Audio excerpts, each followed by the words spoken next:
কোন কোন খাবার কিডনি নষ্ট করে সেটা জানা জরুরি না? অবশ্যই আমি বলবো যে কামরাঙ্গা খুব গুরুত্বপূর্ণ।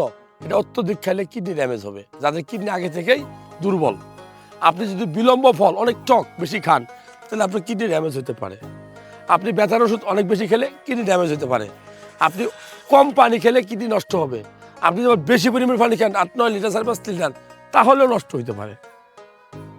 আমি বলবো যাদের কিডনিতে ইনফেকশন আছে ব্যথার ওষুধ কম খাবেন, কাঁচা লবণ খাবেন না, এগুলো কিডনি শত্রু। কিডনি শত্রু তাহলে কিডনি ভালো করে কেমনে? আমি বলবো কিডনি ভালো হবে তখনই যখন আপনার ডায়াবেটিস থাকবে, কন্ট্রোল করবেন। যখন আপনার প্রেশার থাকবে, কন্ট্রোল করবেন।